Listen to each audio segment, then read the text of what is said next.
the editorial board of the New York Times, once again, our oil oligarchs running the Bush family are oligarchs in America. It's one of our oligarchic families, one of our very, very, very wealthy and powerful families.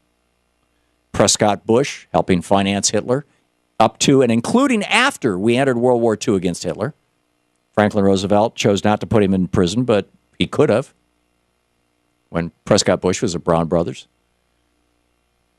He was an investment banker back during World War II. His son, George Herbert Walker Bush Sr., right? George Herbert Walker Bush, Bush the Elder, as it were. And then his son, George W. Bush, gives us these two illegal wars in Afghanistan and Iraq. And you got this American Sniper movie and all this hullabaloo about, is it good or bad? Well, it wouldn't have happened if we hadn't had an illegal war. We wouldn't have 500,000 dead Iraqis if we hadn't had an illegal war. There would be no Al-Qaeda in Iraq if we hadn't had an illegal war. Afghanistan wouldn't be a wreck. In late December, as they do every few months, American military officials in Kabul sent a trove of data to the Office of the Special Inspector General for Afghan Reconstruction, writes the editorial board of the New York Times for its quarterly report. Over the years, such figures have told an often dispiriting story about Washington's enormous investment in Afghanistan security forces, and they go through all this stuff. Now, keep in mind, we're spending hundreds of billions of dollars in Afghanistan, a country whose GDP before we invaded them was $2 billion a year, the entire country. If we simply gave them $100 billion, they could catapult into the 21st century and modernity. But instead, we blew up their country, and now we're rebuilding it. And who's making the money? Our contractors. But it turns out that we're no longer going to get to see the results of this. Why? Well, I would assume because it ain't turning out so well. Which brings me to Angelina Jolie, yesterday in the New York Times. She says, I have visited Iraq. This is titled A New Level of Refugee Suffering.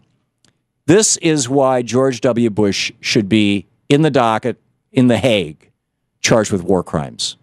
And Dick Cheney and Condoleezza Rice and all our buddies. She says, I have visited Iraq 5 times since 2007, and I've seen nothing like the suffering I'm witnessing now. In almost 4 years of war, nearly half of Syria's population of 23 million people has been uprooted. Within Iraq itself, more than 2 million people have fled conflict and terror unleashed by extremist groups.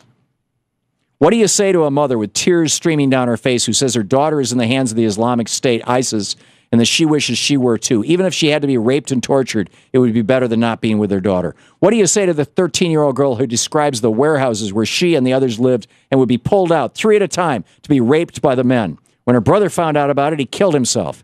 How can you speak to a woman your own age who looks you in the eye and tells you that her whole family was killed in front of her and that she now lives alone in a tent with minimal rations? In the next tent, I met a family of 8 children, no parents, father killed, mother missing, most likely taken. 19-year-old boy is the sole breadwinner. Nothing prepares you for the reality of so much human misery, for the stories of suffering and death in the gaze of hungry, traumatized children. Angelina Jolie, writing from Iraq in the New York Times yesterday. Brought to you by the Bush administration. Right? We had no business invading Iraq. But hey, as Dick Cheney said, they got 10% of the world's oil, and the oligarchs wanted that oil.